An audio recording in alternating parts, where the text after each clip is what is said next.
Hello, എല്ലാവർക്കും നമസ്കാരം. ഇന്ന് ഞാൻ കുട്ടീസിന് പറ്റിയ സ്നാക്കുമായിട്ടാണ് വന്നിരിക്കുന്നത്. കുട്ടീസിന് നല്ല കറുമുറ കഴിക്കാൻ പറ്റുന്ന സ്നാക്ക്. അത് നമ്മുടെ വീട്ടിൽ തന്നെ നമുക്ക് ഉണ്ടാക്കിയെടുക്കാം. വളരെ എളുപ്പമാണ്. അപ്പോൾ എങ്ങനെ ഉണ്ടാക്കാമെന്ന് നമുക്ക് കണ്ടു നോക്കാം. സ്നാക്ക് ഉണ്ടാക്കുന്നതിന് വേണ്ടി ഞാൻ 1 കപ്പ് അരിപ്പൊടിയാണ് എടുത്തിരിക്കുന്നത്. നമ്മൾ പത്തിരിക്കൊക്കെ ഉപയോഗിക്കുന്ന അരിപ്പൊടി. ഇതിലേക്ക് ഞാൻ 1/4 കപ്പ് കടലമാവും കൂടി ചേർത്ത് കൊടുക്കുന്നുണ്ട്. പിന്നെ ഒരു പിഞ്ച് സോഡാപ്പൊടിയാണ് വേണ്ടത്. സോഡാപ്പൊടി ചേർക്കാൻ താല്പര്യമില്ലാത്തവർക്ക് 2 ടേബിൾ സ്പൂണ് റവ ചേർത്താലും മതി. ഇതെല്ലാം നന്നായിട്ട് ഒന്ന് അരിച്ചെടുക്കണം. അരിച്ചെടുത്തതിന് ശേഷം ഒന്ന് മിക്സ് ചെയ്തെടുക്കുക. എന്നിട്ട് അതൊന്ന് മാറ്റി വയ്ക്കുക. ഇനി ഒരു പാൻ അടുപ്പത്ത് വെച്ചിട്ടുണ്ട്. അതിലേക്ക് ഞാൻ 1 കപ്പ് വെള്ളമാണ് ചേർത്ത് കൊടുക്കുന്നത്. 1 കപ്പ് അരിപ്പൊടിക്ക് 1 കപ്പ് വെള്ളം എന്ന കണക്കിലാണ് എടുത്തിട്ടുള്ളത്. പിന്നെ ഇതിലേക്ക് ആവശ്യത്തിന് ഉപ്പ് ചേർത്ത് കൊടുക്കുക. പിന്നെ ഇതിലേക്ക് ഞാൻ 1 ടീസ്പൂണ് ഓയിലും കൂടി ചേർത്ത് കൊടുക്കുന്നുണ്ട്. ഇതെല്ലാം ഇട്ട് ഒന്ന് നന്നായി മിക്സ് ചെയ്തതിന് ശേഷം ഈ വെള്ളം ഒന്ന് തിളയ്ക്കുന്നത് വരെ വെയിറ്റ് ചെയ്യുക. അപ്പോൾ വെള്ളം ഒന്ന് തിളച്ച് വന്നിട്ടുണ്ട്.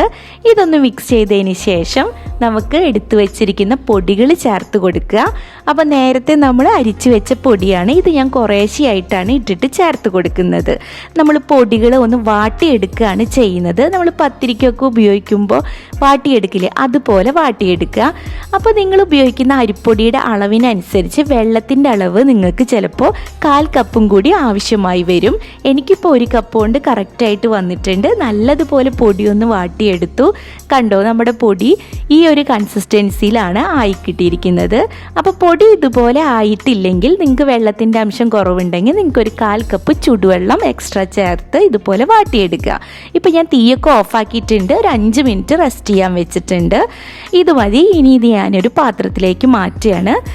അപ്പോൾ ഇത് പൊടിക്കിപ്പോൾ ഒരു ചെറിയൊരു ചൂടുണ്ട്. ഈ ഒരു ചെറിയ ചൂടോട് കൂടി തന്നെ ഇത് നന്നായിട്ട് കുഴച്ചെടുക്കുക. നമ്മൾ പത്തിരിയൊക്കെ ഉണ്ടാക്കുമ്പോൾ കുഴയ്ക്കുന്നത് പോലെ തന്നെ ആ ചെറിയ ചൂടോട് കൂടി നല്ലതുപോലെ സോഫ്റ്റായിട്ട് കുഴച്ചെടുക്കണം. അപ്പോൾ കുഴച്ചെടുക്കുമ്പോൾ നിങ്ങളുടെ കയ്യിൽ ഒട്ടിപ്പിടിക്കുന്നുണ്ടെങ്കിൽ ഒരു 1/2 ടീസ്പൂണ് എണ്ണയും ഒഴിച്ച് ഒന്ന് കുഴച്ചെടുത്താൽ മതി. അപ്പം ഞാൻ എണ്ണ ഒഴിച്ചിട്ട് നല്ലതുപോലെ കുഴച്ചെടുക്കുന്നുണ്ട്. നല്ല സോഫ്റ്റ് ഡോ ആണ് നമുക്ക് കിട്ടേണ്ടത്.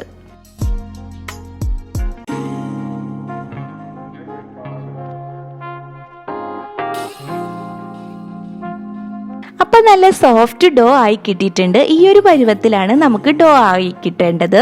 ഇനി ഇതിനെ ഞാൻ 2 ഭാഗമായിട്ട് മുറിച്ചെടുക്കുകയാണ്. നമുക്ക് പരത്തിയെടുക്കാനാണ് ഞാൻ 2 ഭാഗമായിട്ട് ഇതിനെ കട്ട് ചെയ്തെടുത്തിട്ടുണ്ട്. ഇനി ഒരു ചപ്പാത്തി പലകയുടെ മുകളിൽ അരിപ്പൊടി തൂകിയിട്ടാണ് പരത്തിയെടുക്കുന്നത്.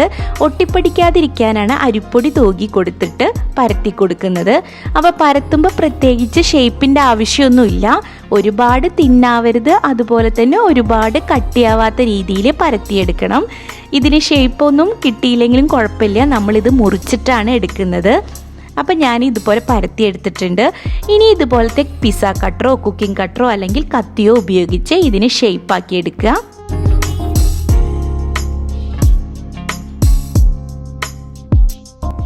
കണ്ടോ, ഈ ഒരു തിക്നെസ്സിലാണ് ഞാൻ പരത്തിയെടുക്കുന്നത്. ഒരുപാട് തിന്നുമല്ല എന്നാൽ ഒരുപാട് തിക്കുമല്ല.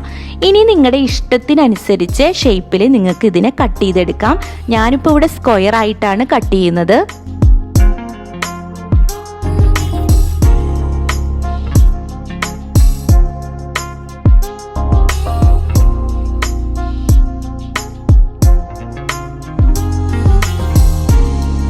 സ്മോൾ പീസസ് ആയിട്ട് കട്ട് ചെയ്യായിരിക്കും ഏറ്റവും നല്ലത്. കണ്ടോ, അപ്പോൾ ഞാൻ ഈ ഒരു ടൈപ്പിലാണ് ഇവിടെ എല്ലാതും കട്ട് ചെയ്ത് വെച്ചിരിക്കുന്നത്. ഇനി നമുക്കിതൊരു പാത്രത്തിലേക്ക് മാറ്റാം. അപ്പം ഞാൻ കട്ട് ചെയ്ത് വെച്ചതൊക്കെ ഒരു പ്ലേറ്റിലേക്ക് മാറ്റിയിട്ടുണ്ട്. ഇനി നല്ല ചൂടായ എണ്ണയിലേക്ക് ഇട്ട് വറുത്ത് കോരിയാണ്. ചൂടായ എണ്ണ എന്ന് പറയുമ്പോൾ ലോ ഫ്ലെയിമിൽ വെച്ചിട്ട് വേണം നിങ്ങൾ വറുത്ത് കോരാൻ. പക്ഷേ എണ്ണ ഇട്ട് കൊടുക്കുമ്പോൾ ചൂടുണ്ടായിരിക്കണം. അപ്പോൾ ഞാനിങ്ങനെ ഓരോന്ന് ഇട്ട് വറുത്ത് കൊടുക്കുകയാണ്. ലോ ഫ്ലെയിമിൽ വെക്കുമ്പോൾ മാത്രമാണ് ഇത് കറക്റ്റായിട്ട് പൊന്തി വരുള്ളൂ.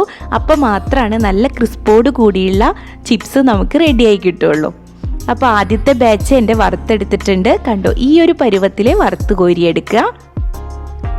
ഇത് നല്ല ക്രിസ്പായിരിക്കും. അതുകൊണ്ട് തന്നെ കഴിച്ചുകൊണ്ടിരിക്കാനും നല്ല ടേസ്റ്റാണ്. അപ്പോൾ കറക്റ്റായിട്ട് വറുത്ത് കോരുമ്പോൾ മാത്രമാണ് ഇതുപോലെ പൊന്തി വരികയുള്ളൂ. അപ്പോൾ നിങ്ങൾ പരത്തി കൊടുക്കുമ്പോൾ മാവ് പരത്തി കൊടുക്കുമ്പോൾ ഒരുപാട് തിക്കും പാടില്ല, ഒരുപാട് തിന്നായിട്ടും പരത്തി കൊടുക്കരുത്. അങ്ങനെ ഞാൻ എല്ലാ ബാച്ച് ചിപ്സും വറുത്ത് കോരിയിട്ടുണ്ട്. നല്ല കറുമുറ കഴിക്കാൻ പറ്റുന്ന ഒരു ചിപ്സ് തന്നെയാണ്. നിങ്ങൾക്ക് വീട്ടിൽ എളുപ്പത്തിൽ ഉണ്ടാക്കാൻ പറ്റും, പെട്ടെന്ന് തന്നെ റെഡിയാക്കാനും പറ്റും.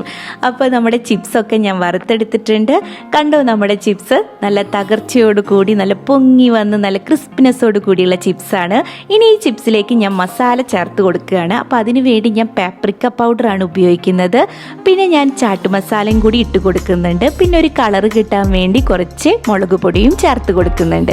അപ്പം ഞാൻ ചേർത്ത് കൊടുത്ത മസാലപ്പൊടികൾ നിങ്ങളുടെ കൈവശം ഇല്ലെങ്കിൽ നിങ്ങൾക്ക് മുളക് പൊടിയും നല്ല ജീരകത്തിൻ്റെ പൊടിയോ കുറച്ച് ഉപ്പും ചേർത്തിട്ട് മസാലപ്പൊടി മിക്സ് ചെയ്തെടുത്താൽ മതി.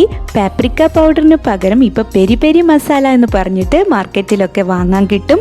അതും അടിപൊളി ടേസ്റ്റാണ്. ആ മസാല കയ്യിലുള്ളവർക്ക് അതും കൂടി ചേർത്തിട്ട് ഇതുപോലെ മിക്സ് ചെയ്തെടുക്കാം. അപ്പം ഞാൻ ചേർത്ത് കൊടുത്ത മസാലപ്പൊടികളെല്ലാം ചിപ്സിലേക്ക് നന്നായിട്ട് ഞാൻ മിക്സ് ചെയ്തെടുത്തു. അപ്പോൾ അടിപൊളിയായിട്ടുള്ള നമ്മുടെ കുട്ടീസിന് ഇഷ്ടപ്പെടുന്ന ക്രിസ്പി സ്നാക്ക് ഇവിടെ റെഡി ആയിട്ടുണ്ട്. വളരെ എളുപ്പത്തിൽ തന്നെ തയ്യാറാക്കാൻ പറ്റും. വെറും 10 മിനിറ്റ് പോലും ഇത് ഉണ്ടാക്കിയെടുക്കാൻ എടുത്തിട്ടില്ല. അപ്പോൾ നിങ്ങൾക്ക് എല്ലാവർക്കും എൻ്റെ ഈ വീഡിയോ ഇഷ്ടപ്പെട്ട് കാണുമെന്ന് വിചാരിക്കുന്നു. ഇഷ്ടപ്പെട്ടിട്ടുണ്ടെങ്കിൽ വീഡിയോ ലൈക്ക് ചെയ്യാനും അതുപോലെ തന്നെ ഫ്രണ്ട്സിനും ഫാമിലിക്കും ഷെയർ ചെയ്ത് കൊടുക്കാനും മറന്നു പോകരുത്.